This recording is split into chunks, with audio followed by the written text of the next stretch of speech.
Webinar started. Wonderful.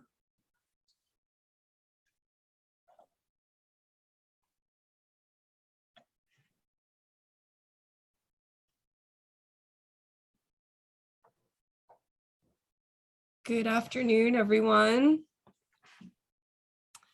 I see we've got so many people joining us already this afternoon. Thank you so much. We're really thrilled for today, March 24th. Our Earth Future Symposium event is an afternoon at Ma's house. So welcome, welcome.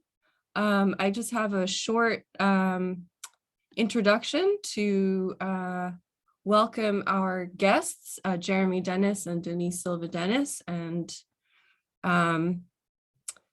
just welcome our community as well.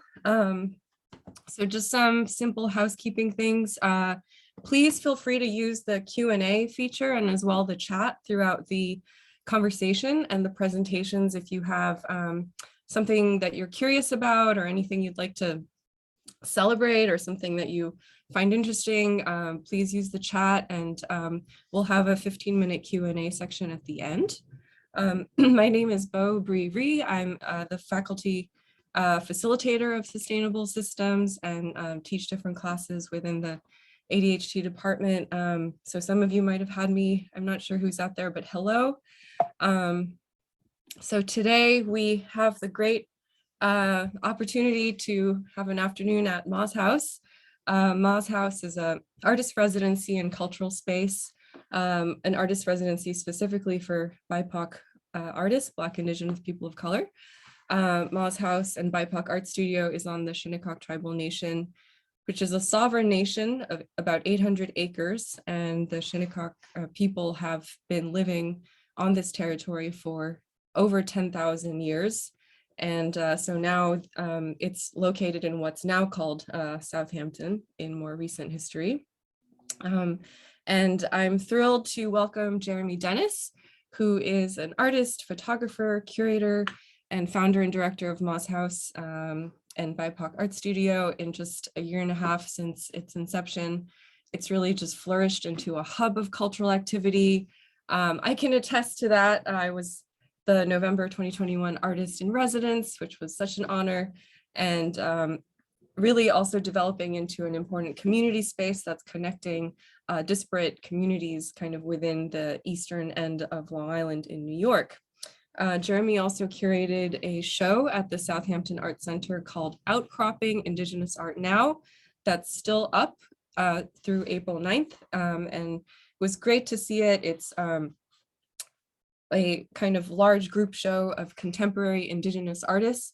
And I can't emphasize enough how amazing it was to see it in a town like Southampton, one of the most expensive zip codes kind of in the country, and where the town logo still kind of has this very colonial logo of a settler and a native. So it just felt like a really important moment kind of in New York history as well. Jeremy's also had a project called On This Site, which is the largest archive of historically significant Indigenous sites on Long Island. So in that way, knowing that previous work, it was really wonderful to see all the research and connections that he was making through the Outcropping show.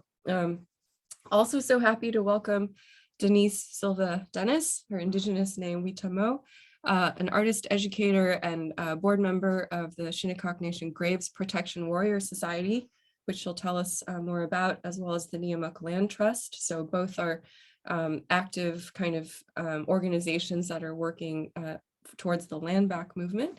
And she was also a Ma's House artist in residence, and she's also Jeremy's mother. So welcome.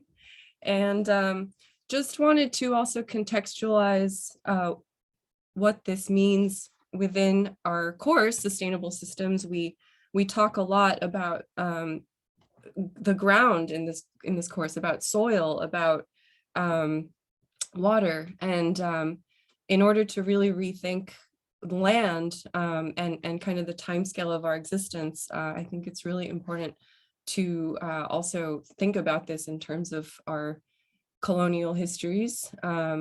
And Ma's house to me serves as such an important example of kind of how art can connect disparate communities that may be separated by prejudice or discrimination, how art literally gives voice to people and their stories and creates moments of wonder and beauty. Also want to acknowledge and uplift that Indigenous communities have many times had to step up to be environmental activists and have, especially in the US, had to shoulder heavy responsibility of environmental stewardship due to the disrespect of their lands, their presence and their cultures. And Standing Rock or the Dakota Pipeline is the most well-known example. The Lumi tribe in Washington state that's been stewarding a sustainable fishery for decades. The Shinnecock tribal nation that's addressing problems of algae bloom and nitrogen runoff. You know, this is just a small list of many activist communities. And lastly, just wanted to state that really to begin any kind of earthwork or environmental work, particularly in the United States or any country with a history of colonialism, it's important that to first acknowledge the racial violence, erasure, and exploitation of the original Indigenous Americans whose stolen land is the fundamental basis of this country. And this is not just historic, like something in the past, but it's something that's ongoing.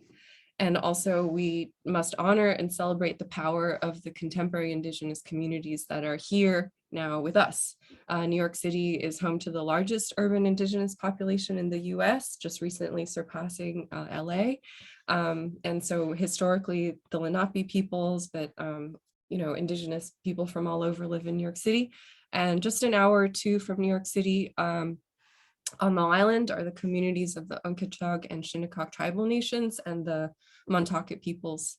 And the erasure of these peoples and their culture has facilitated and still facilitates exploitative colonial relationships between human beings and also between human beings and the environment and our habitat and our ecosystems. I am thrilled to welcome Jeremy. I'm gonna float to the background and yeah, thank you so much, Jeremy, for joining us. Oh, thanks for having us. It's an honor to be here. And I think what I'm going to do is share my screen as well. So I'll just give it a moment to load. So you should see a stoop and a red house. Hello, everyone. My name is Silva-Dennis. I'm from the Shinnecock Nation in Southampton, New York. Thank you again, Beau, for inviting my mom, Denise, and I to present today. This first image I have on this slide, this is actually Beau, who she said she was a previous resident along with Pamela Council. Pamela had the amazing installation in Times Square with the fingernails, and her friend and I who were visiting in the summer. And so before I go into Ma's house, I want to talk a little bit about the background and the context of where it's located and our tribal affiliation. And so I wanted to include this map by David Bunn-Martin, which was drawn in 1992. And so I put a little golden star where Ma's house is located on the reservation and also where I'm presenting today. And it's always good to do land acknowledgements because everything that we do as humanity is land-based, and we at Shinnecock are still in the 21st century trying to regain lands that were like blatantly stolen from us. And this is a common narrative throughout the United States and something that we still need reconciliation over. So if you do have ways of giving or sharing reciprocity for the land we have or you have today, always try to give whenever possible. It's a good gesture. And so this is a photo I took of the Shinnecock Community Center. And it's great that I'm presenting with my mom because I always show this slide, but she's actually here, and she actually did this 1990s community mural on the right side of the community center. And so this is right in the heart of the territory. It's where we used to have tribe meetings, but now it just has tribal offices, and it's a major space for community get-togethers, drum nights, dance practice. Sometimes there's like fitness classes and just a great space to meet all year round. And so it's also been a place for like COVID tests and things like that. but my mom did this mural in the 1990s as a community effort. She designed it. It goes from our earliest history of cultivating the land, whaling, our wigwam use, the medicine wheel, the Circassian shipwreck, and present times. And so these are all different histories and themes that are featured on this site project, which I might mention later on. And on this site is really map based. So I always love including maps and looking at them and giving context that way. And so the Shinnecock Reservation is based on a peninsula. It's surrounded by water on these three sides, Shinnecock Bay. And as you can see, the bottom third of Shinnecock is kind of like a nature refuge. So it has a lot of different species that are both sacred and protected and sensitive. And so it's really interesting to look at Shinnecock territory compared to the southern barrier beach or the northeast or northwest, because everything is so overdeveloped and crazy with the real estate.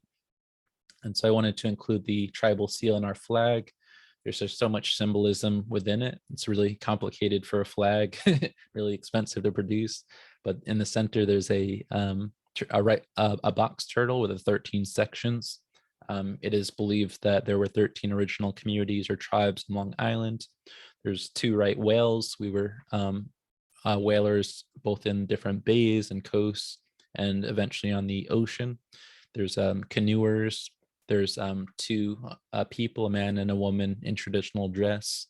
There's the thunderbird, the deer, and the Shinnecock lettering is actually something called wampum beadwork. So we use a very unique and regional clamshell that you can find on Atlantic beaches from New Jersey up to Maine and Canada. And it's only in this region of the world that you find this purple hue. And so for thousands of years, Shinnecock people have been turning these materials into beads, which eventually become necklaces or regalia accessories, or in this case, a belt. This next slide actually includes my mom on the right. She's in her regalia. We call it regalia, our traditional clothing, not a costume. And on the left is my Aunt Darlene. And this is a photo taken around 2010 when Shinnecock finally, after 30 years, received our federal recognition. And it's widely understood that we got this recognition just to regain our land in the Shinnecock Hills, over 3,000 square acres of land. And so it's really incredible when you put it in the context of 570 plus other federally recognized tribes, because we each have our own unique connection to our landscape, our family lineage, proof of our existence since first contact or colonial times. And we each have our own language, connection with the United States. We're all self-governing. And so it's really incredible when you think of how many different communities there are in the nation. There's really no Native American group. It's sort of just a identification on a census, but one thing that does connect this all is the kind of the trauma and the broken treaties with the United States is probably one of the major things we all share. And so this is a map from pre-1859. This was before our territory was outright stolen from us through deceit and lies and forgeries. But it's a great map because it shows to the north west Canoe Place. That used to be our major residential area. In the center, it says Shinnecock Tribe and Indian Reserve. And on the right, it says Indian Line. And everything east of this cropped image would have been mostly Southampton, Noyac, Flanders, and Sag Harbor, if you're familiar with the East End. And I also put a green rectangle for the current reservation. And so in 1859, this land was taken from us mostly due to early plans to turn this area into a resort, along with the Long Island Railroad coming through and kind of plundering the land and artificially raising the prices for a profit. And so I took this photo because I've been showing maps and it's kind of like an abstraction of what Shinnecock is. But it's really amazing that we have such a great connection with the environment. Even before the contact period, there's just different cultural practices and philosophies that you shouldn't consume more than you need. You shouldn't have overabundance. Like when we had our planting seasons, we would create enough for that one season and then replant next year. And so we always, even when you walk along our coast, you can just see like our nature and how it's kind of protected. And that has served us well during like Hurricane Sandy and the major storm surges, just allowing it to soak up water. And then all the Hamptons houses, which are built right up on the water, their cesspools leak into water sources. Their runoff from pesticides also cause algae blooms. And so all these different things that Southampton Town has been allowing just for profits are what we're trying to undo as Indigenous people. Here at Shinnecock, we might be most well known for our annual Labor Day weekend powwow. So I think most people on the call are from New York. So for the past 2 years, we actually had to cancel our annual powwow. I think it would have been our 82nd in a row since the 1940s. And if you can believe it, about 30% of Native American people identify as craft people or artists. And so for 2 years in a row, this 30% at least of the population here at Shinnecock, when we're unable to get this annual income for themselves and their family. So usually they would go to Shinnecock powwow, have a booth, sell things, and then go to Pequot or Mohegan or all of the other New England tribe powwows. And so with that in mind, I want to jump into Ma's house. Ma's house is a home that is serving as a communal art space and was built in the 1960s. This is a house that I grew up in. On the left, that's my older sister, Kelly. She also grew up in the house. And my mom also grew up in the house as well, way before it had like a second floor and a whole second half and a basement and things like that. But this is a project that actually came out of COVID-19. It was sort of a silver lining project. And so we actually had the house growing up, and because of the utility damage and weather damage and all the different ways it was coming apart, it was actually vacant for the past 4 or 5 years. And so in June 2020, we as a family started to renovate the house with all of this free time with social distancing. And we ended up raising over $40,000 to do the project. And so it was mostly my father and I doing the reconstruction. But because of that generosity, we wanted to dedicate the front of the house to more public events. And so it's a really awesome project because Indigenous people have always been both stewards of the land, but also kind of the leads in like the utopian community philosophy of living. And so we've always lived in community. We've always seen others as relatives and created space for coming together. And a lot of our ceremonies and social events are still done in that design. And so just a little bit of the history of Ma's house. This is, again, my older sister Kelly and I in the front, our twin cousins, Tila and Al, and then Ma on the top right. Ma's, her birth name is Loretta Silva. So a lot of people think that my mom, Denise, is Ma, but Ma is actually my mom's mom. And so this is a photo inside of Ma's house. We now have replaced the staircase, but back in the day, there used to be these crazy gaps on each side. And when Ma passed away in 1998, when I was 8 years old, my mom asked, like, what do you want the house to become if everyone moves out or moves on? And she always dreamed of turning it into a museum that celebrates Shinnecock heritage and our family history. And so what we hope to do is beyond that goal is to just celebrate Shinnecock, because the Shinnecock Museum exists. And I believe it has existed since about 2001. But for the past 5 years, that has also been closed. And so we're trying to fill a void of just like year-round lack of Shinnecock representation and engagement. After all, the Shinnecock powwow is only 4 days a year, so you can't really allow people to engage and learn from us and acknowledge us beyond that.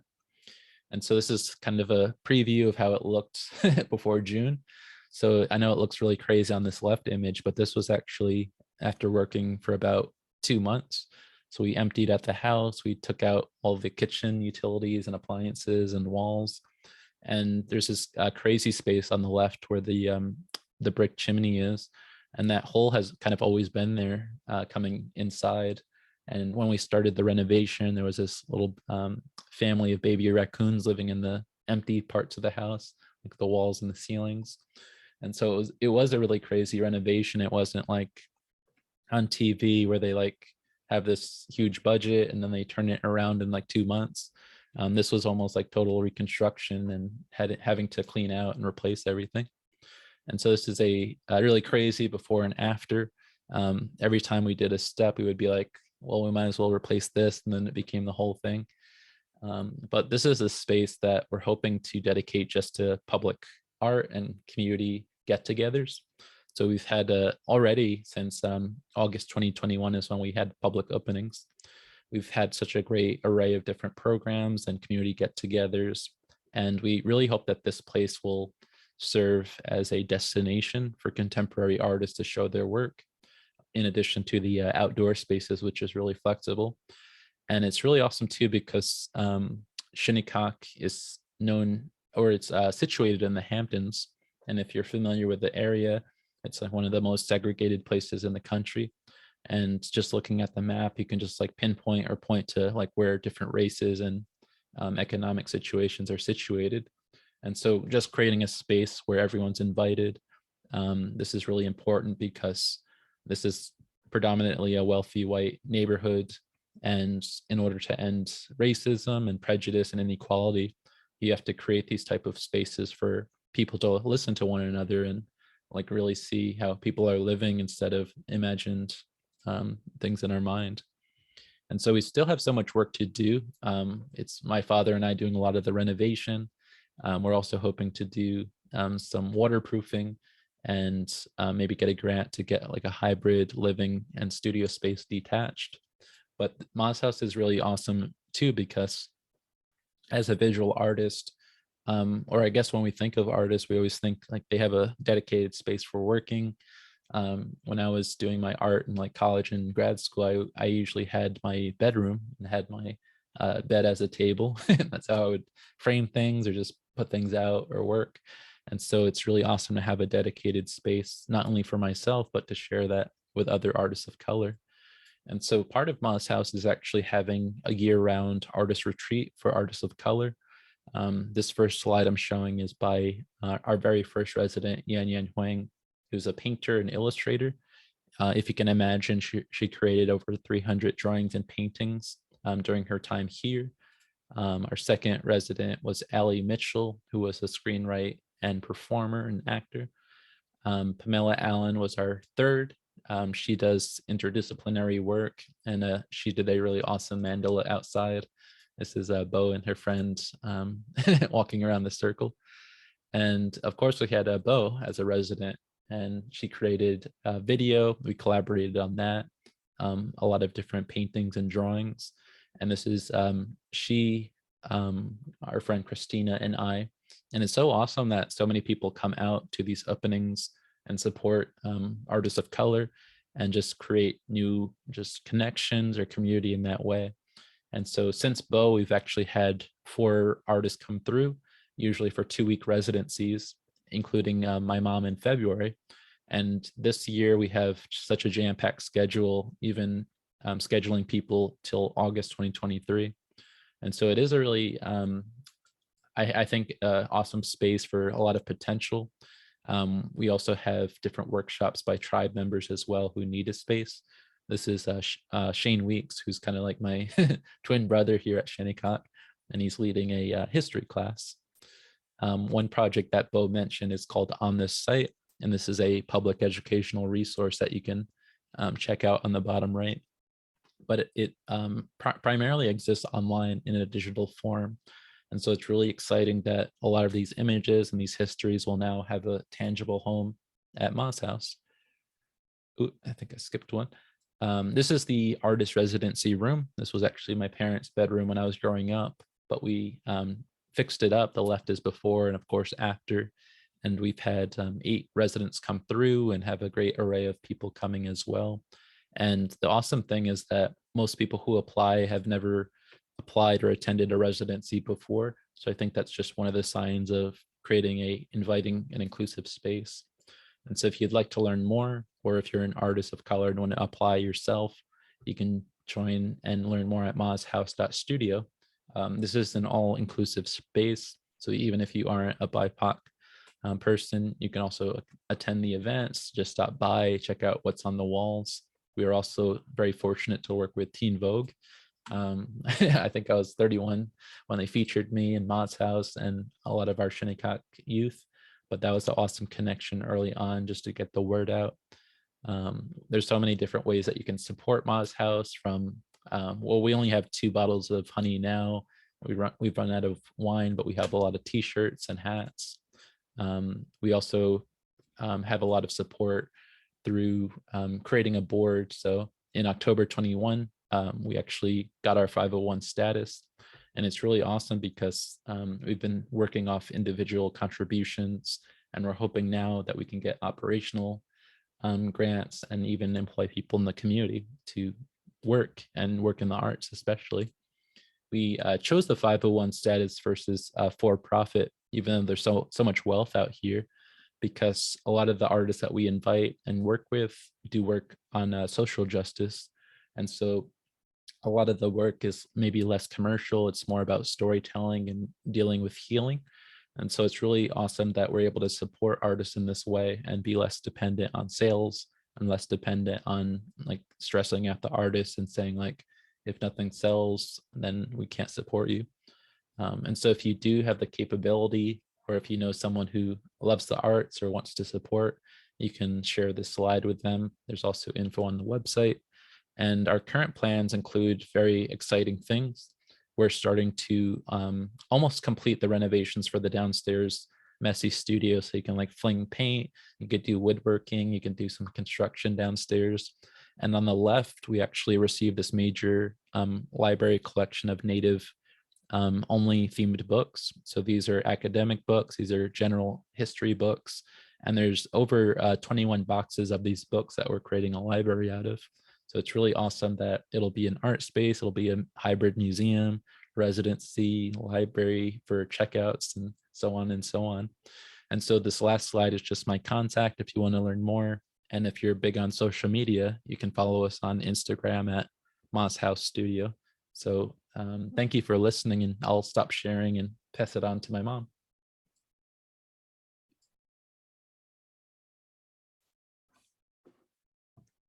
Thank you so much, Jeremy. And we're gonna turn over to Denise. Hello, hi Denise. Hello. Thank you for having us, as Jeremy already said. That's wonderful. Yeah. I'm just enjoying the whole presentation. I love listening about Moz House and the background of it, even though I lived through it. Yeah, it's so beautiful to have you here, also just demonstrating this notion of family and relatives, as Jeremy mentioned earlier. It was also really moving for me, Jeremy, to hear the story again, and I feel like every time I hear about it, there's something new that comes up. And yes, it's truly exciting to see something just blossom and grow and take root and connect so many different people, and as you said, also kind of leveling separations that have existed for a very long time. And yeah, Denise, actually one of my first questions was perhaps if you could share with us what it kind of has meant to you to be an artist at Moz House, as you have that history of the space, and also to kind of experience this more outward connection and how the response has been to the Moz House project. Well, with Moz House, I just never expected it to become, this artist space, even though my mom had said, that's what she wanted and what she passed on. So that means a lot, that to see my mom's, thoughts of, when she goes on, what will happen in this space. So that's been really important. And then to do the residency, you know, while I was doing it, Brianna Hernandez, Jeremy's partner, was my curator. So she interviewed me a lot about all the different pieces, and they started back when I was, you know, very young. Like I was just like 14, 12, maybe, when my mother originally set me down to do the beadwork, because I'm a beadwork crafts person and also an artist who paints and draws. But like I said, you know, before COVID ever even hit, you know, everyone worldwide, I was worried so much about Ma's house because I knew it was just deteriorating. And because we don't have mortgages, there's no such thing as a mortgage. You can't borrow from any banks. So I was like, how in the world, you know, where's, you know, we'd have to win the lottery. I don't know, you know, what's going to happen. So it was so worrisome. So like Jeremy had said before, it was a silver lining. And then to be a resident and to be surrounded by decades and decades of the work that I've done, whether it's regalia or paintings, or and I just sat there, and you know, things evolved as I got, you know, more involved with it's called Nehemiah Land Trust, in protecting the land because of the overdevelopment. That was kind of the dark side also of the pandemic, where so many people fled New York City and they started digging around and making foundations in our ancient burial grounds. So I've been, you know, very strongly involved in that and a board member of that. Yes, you pointed out the mortgage issue, which you know, I don't want to focus too much on, but I think it's very important that our audience is also aware. It's such a structural inequity, and in fact, the wealth of most Americans or this country was based on the theft of native land. So, like, to me, learning about the fact that the mortgage, you know, option was not available was, I mean, it's amazing, obviously, that the renovations happened and people are generous, and, you know, Jeremy was able to do that. But, you know, for a lot of people who that might be out of reach for, it's a very stark difference in living in America, like 2022, you know, extreme capitalism. My one thing my mom would always say is, we're surrounded by the billionaires and millionaires who live just across from the water, since we're on a peninsula anyway. She'd always say, you know, we're land rich, we're millionaires as far as the land is concerned, but just, you know, sometimes you have to live in a basement, you know, or sometimes for a long, long time until you can save the money up and build on. Or if you happen to, you know, my dad was a self-taught carpenter. So he disassembled a building in the next town over in Riverhead, and then truckload by truckload bought over the initial doors and windows and wood. So that was already, it was from a parsonage, so that wood was already over 200 years old when he built the initial section of our house. Right. You mentioned your beadwork, and when I saw your exhibition, it was really amazing to see over like 40 years of work and see that length of time kind of being shown light on. And there were a few pieces that really stuck out to me, and some of them reminded me a bit of my Korean heritage in terms of the childhood regalia. And I was wondering if you could tell us a little bit about how you learned those techniques and crafts, and how that might have influenced your career as an artist and an art teacher, and then perhaps also how that might have influenced Jeremy and Kelly's education. It seems like it's very nestled deep within your, I don't know, being, and would love to hear a little bit more about that. Well, you know, growing up, I'm the youngest in a family of 6. So I was always surrounded by my, you know, elder brothers and sisters, and also aunts and uncles and cousins and grandparents. My parents made it a priority for us to be influenced and immersed in our culture. So from a baby, you know, before even realizing what's happening, you already are surrounded by, you know, different regalia and beadwork. But I can just remember, to get started, I said to my mom one summer, we were getting ready for powwow, which was coming in the fall. And I said, Mom, I need some new regalia. And I think I was like, maybe, I don't know, 12 years old or younger than that. So she kept everything in a trunk, everybody's clothing and different supplies. And we pulled it out, and then there was no real leather to make, full regalia for me. We didn't have money to go and buy leather or procure it from somewhere.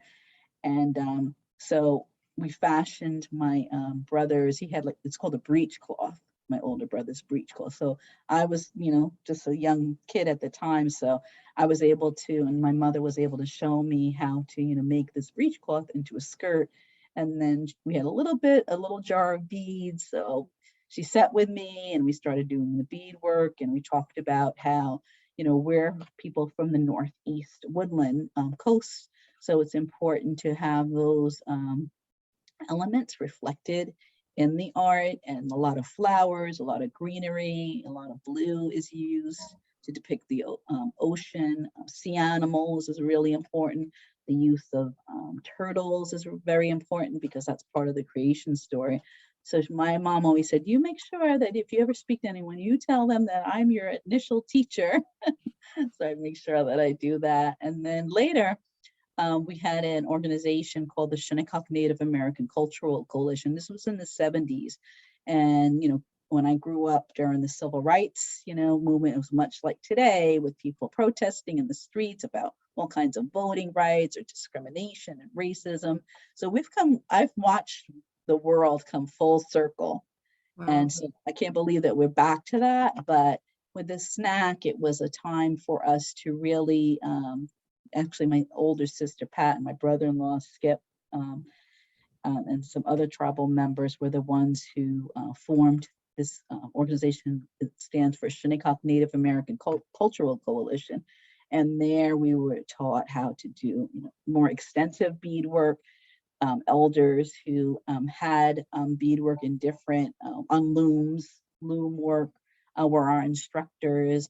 There were historians from Shinnecock who came in and talked to the children about our history. And one of them was we call her Princess Silva-Dennis. She was my mother's first cousin. And she said, I spent my whole life trying to work to get Shinnecock Hills back, because she knew from her grandparents how it was taken firsthand.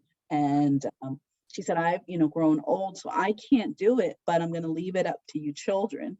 So all these messages have been passed down, that just to be aware of what is ours, what was wrongfully taken away. And then my beadwork and my artwork kind of reflects, what's happening now, but it's the history of it too. Yes. So when I did that one piece that you're referring to for Kelly, there's a lot of floral designs in it. There's wampum from the quahog shell that's sewn into it. And just like to learn patience and just to reflect. And while I'm doing my artwork, or even when I'm teaching it to others, I always say, well, you do it with a good mind and positive thoughts. And if I'm sitting in a group and some negativity comes, especially with kids, I said, oh no, you have to remember, you have to do it with good thoughts. It's really beautiful to hear that it's kind of like a funnel for so many different ideas, like whether it's ecology or your heritage or kind of philosophies or even like spirituality. It's amazing that you lived through the civil rights movement, and also that I know you founded the Shinnecock Women's Group, right, in the 90s, and then you witnessed the recognition of the tribal nation in 2010. And I'm just curious maybe to hear your thoughts about some of the recent, some of it is very troubling, but some of it is also very positive, like the Sugarloaf sacred site. And if you could just maybe speak to us about, it seems like Princess Noadonna like kind of passed this wish upon you, and how you feel about maybe the last 10-15 years of what's been happening. Yeah, she definitely passed it on to me and, several of my cousins and, my family, because we oftentimes when we were young, she would be in charge of different powwows or educational gatherings, and we would go there, as part of almost like a dance troupe type thing. But yeah, that knowledge, was just so important. Went back to the Shinnecock Women's Group. The Shinnecock women did not have the right to vote or to speak in any of our meetings up until 1994.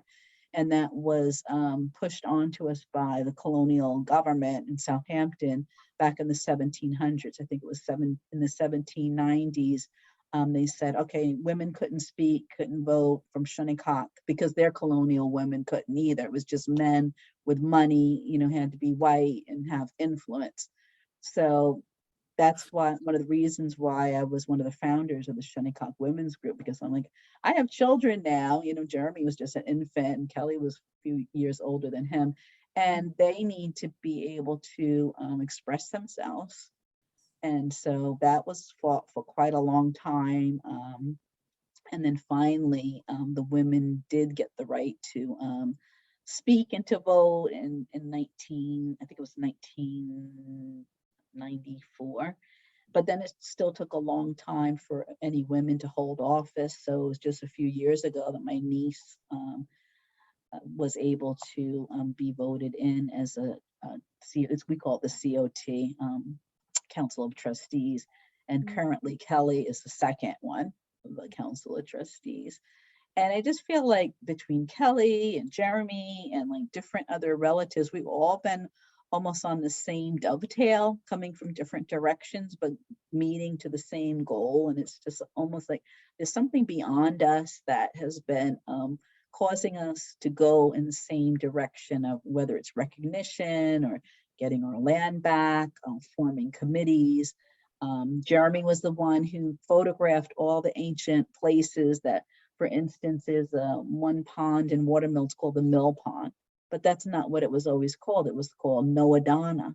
Noadana is the name of our chief. So anyway, he put this whole on the site together. So that's a whole important portion of our history, to know the names of the places, because they signify certain things.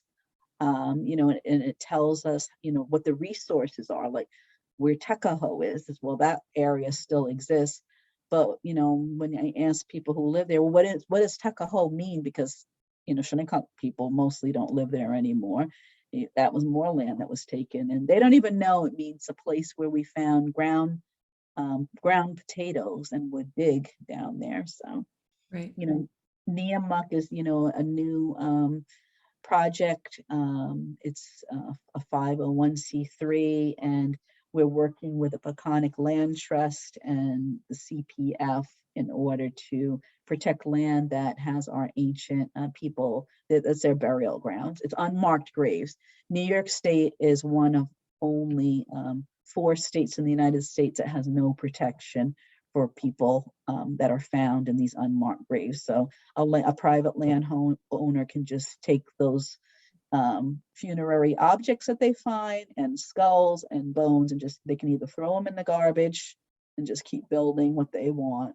But back at probably in the 30s, it was a thing to find Native American arrowheads, like collectors, and people would put them on their mantles, people's skulls on their mantles, or they were sold to different museums. So that's also part of the Neamuck Land Trust, where we have to actually go to different museums and get our, different relics back, and then try to find where they were unearthed from and try to get them back in.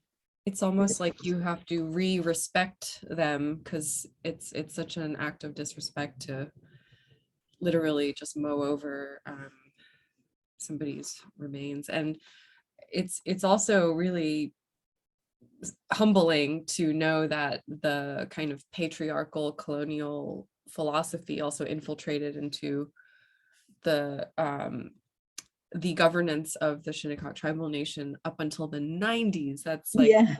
That's pretty recent history. And this is kind of what was so powerful too about learning and staying at Moss House, is that all of this is among us. It's 2 hours from New York City. Just to give people some context, Sugarloaf was the most prominent sacred burial ground for the Shinnecock tribal nation. And in the 90s, I think Southampton town sold it to some very wealthy person who just built on it and also dug a swimming pool. And, so I mean, I don't know what causes somebody to want to live on top of an old cemetery. I mean, that just in and of itself is very strange. And the town also has some responsibility there because they knew about it, but they didn't. Well, anyhow, but it has been an amazing, I think, first land back for the Shinnecock tribal nation, right? And that happened. There have been other small cases where some land had gotten back. Like there was a place in 2018 where some bones were also found in a bottle, this bottle that was from colonial times. And actually, Jeremy was the one who had on this site, he had there's a same type of bottle that was documented being found further out in the Montauk area. And so when we were called to actually, go to the site where the disturbance occurred through the Shinnecock Native Graves Protection Warrior Society, that I got a call from my cousin Becky. Jeremy holds up his cell phone and he tells the detective, "Is this the kind of bottle that you found?" And he's like, he almost fainted. He said, "Yes, that's exactly the one." He said, "I didn't think it was that old, but it's called an onion bottle. And it was a trade item, and it's like from the 1700s. And a lot of, the chiefs just, wanted to be buried with this bottle as part of the offering for the afterlife." But, these detectives, they had no idea what we were even talking about. So it's just a whole matter of education, Yes. Everywhere. Yes. Mm-hmm. And with that in mind, maybe we should call Jeremy back and maybe open up to Q&As for everyone. That story is also just such a powerful example of what documentation, what photography, what an artist's work can do.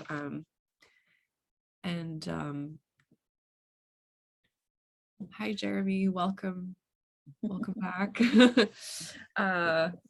Let me see if we had any questions from the audience. I think I saw some, but well, don't be shy, everyone. This is your big moment. We have Jeremy and Denise here, so you can type any questions you might have in the chat or the Q&A.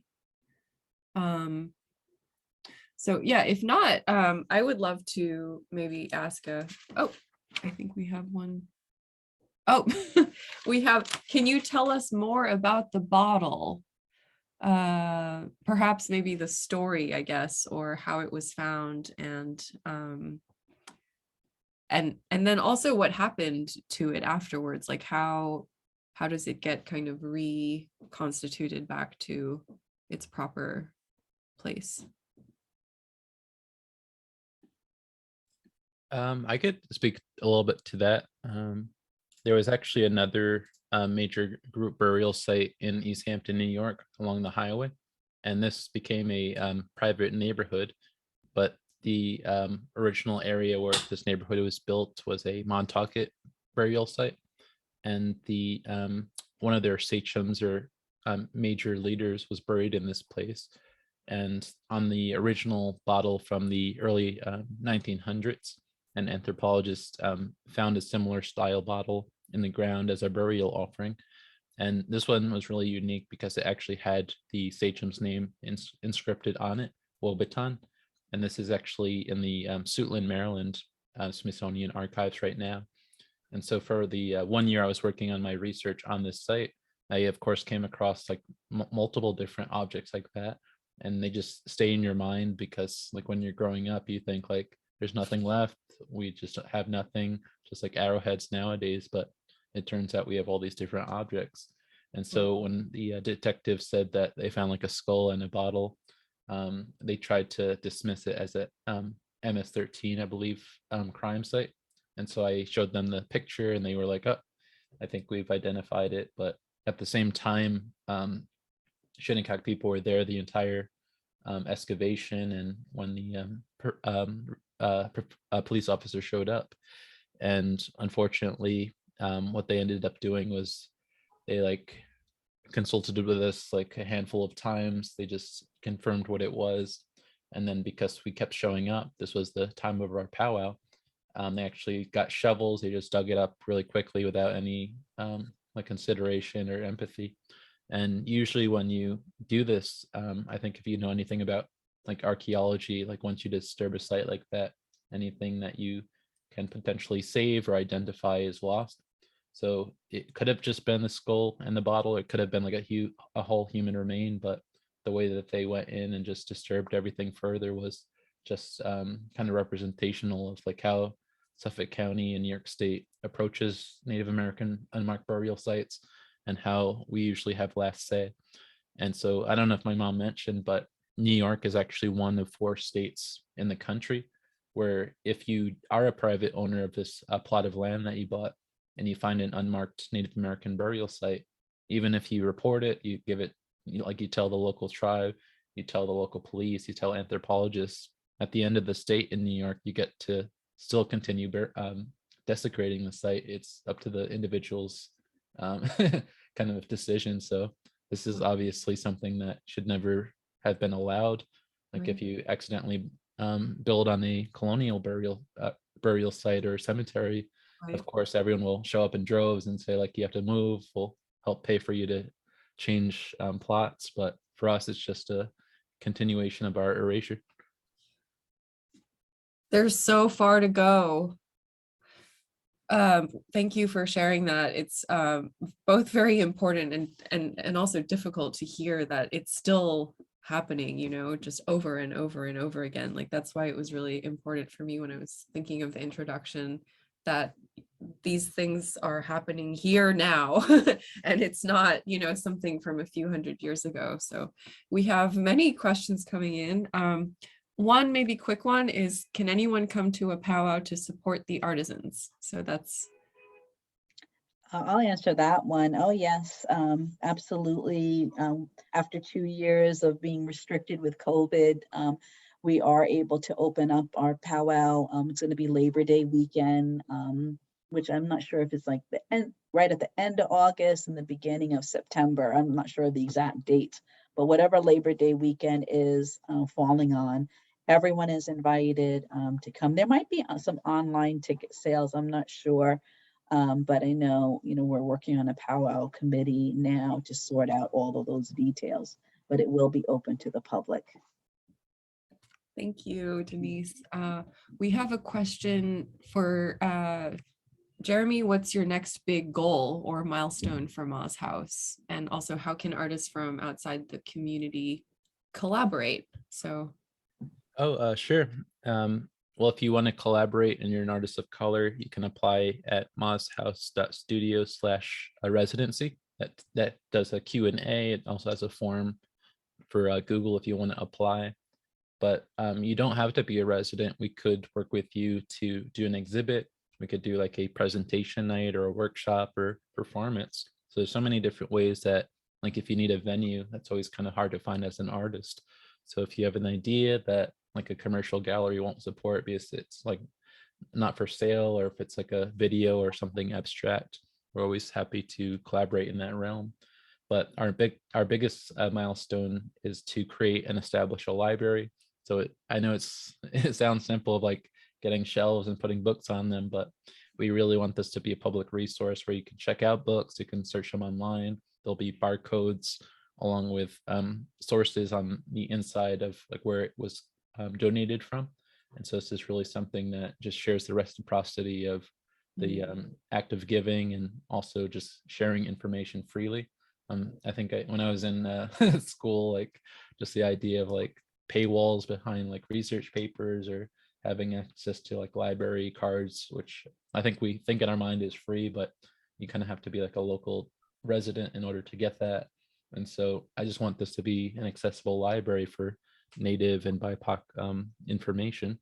And so that's a milestone. And then our next one is to hopefully fundraise towards a detached single room house and studio hybrid. And the big thing for me for residencies is to like have more than one person there. So you can like network, you can collaborate, meet new people. But at Moz House at the moment, we can only have one artist at a time. So it's I live at Ma's house. My partner Brianna does too, and then we have the full-time residency room. But we love to just create a build a larger community in that way.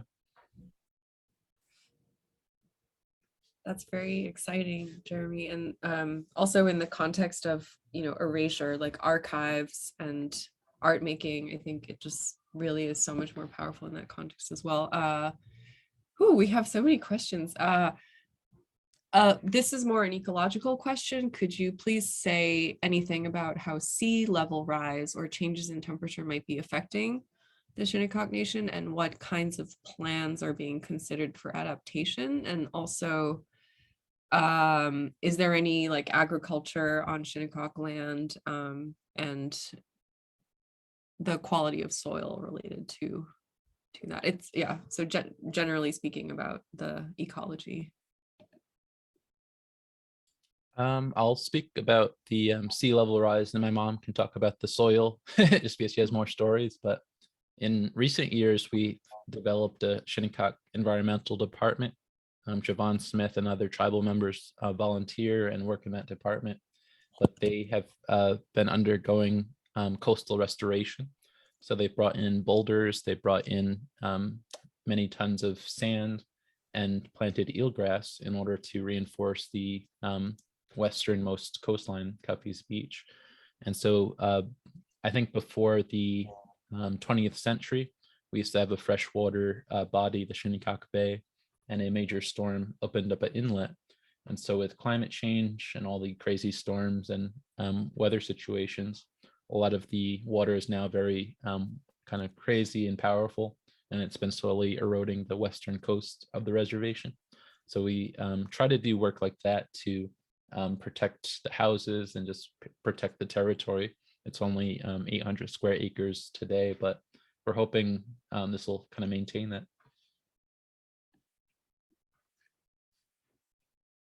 Yeah, I was also going to say that, I've noticed just growing up and living on Shinnecock, how you used to be able to see, you wouldn't actually see when you've gone down to, we call it the point, it's a more wooded area.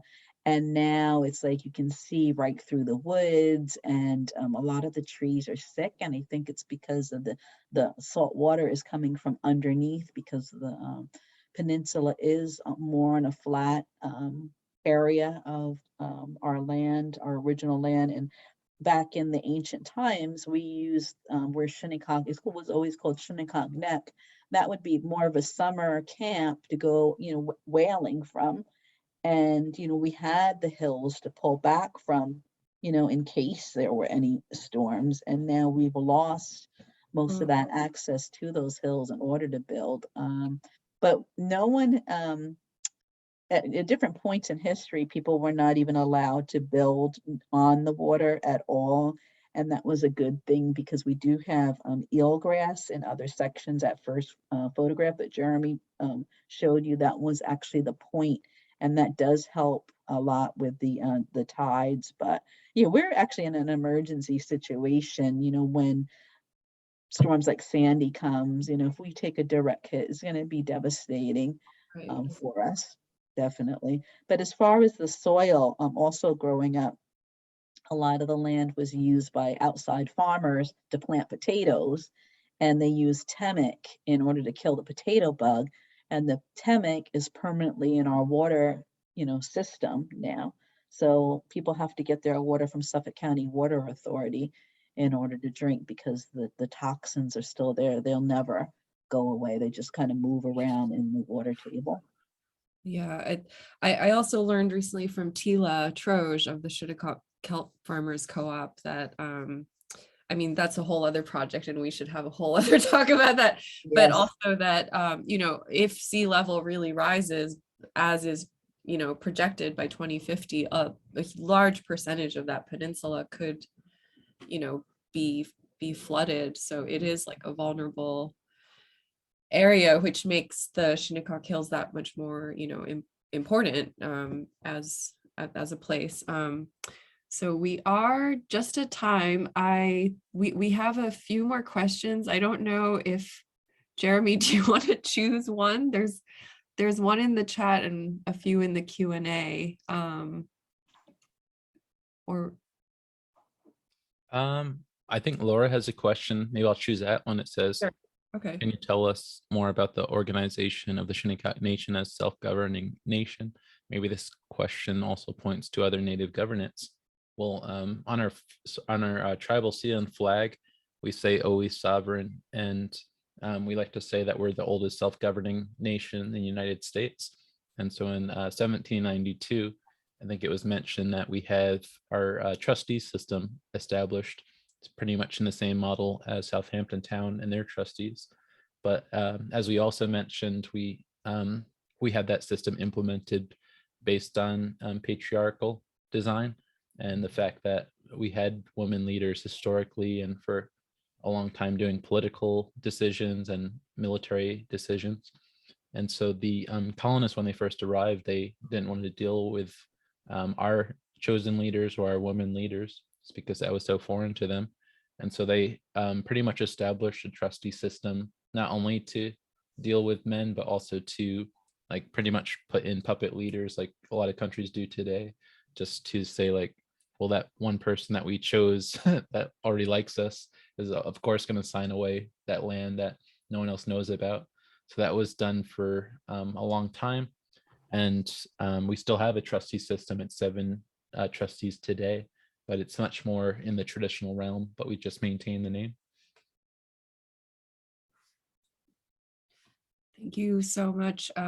And there are a couple questions that are similar in vein that I'll just kind of summarize, but multiple people are saying it's admirable and beautiful to listen to your words, and also how you're able to be so positive despite this colonial history, and also not to let like anger be debilitating. And I just want to also say that I think one of the most amazing things about Moz House too is how Jeremy, as a real collaborator, you've been able to make connections to the other arts organizations out there. It seems like the Parish Art Museum, Watermill, all these institutions have kind of risen to the occasion and are lifting up your vision. So that was a really positive thing to experience as an artist in residence. And yeah, so we hope that will continue, and we hope this, I don't know, sustainable systems community, we're all ears, and I can also amplify any news or anything you'd like for me to share to our students as well. So thank you again. Thank you everyone for joining us. Thank you. That was a wonderful program. Thanks for having us. Yes, thank you. See you soon. Bye now. Bye. Bye.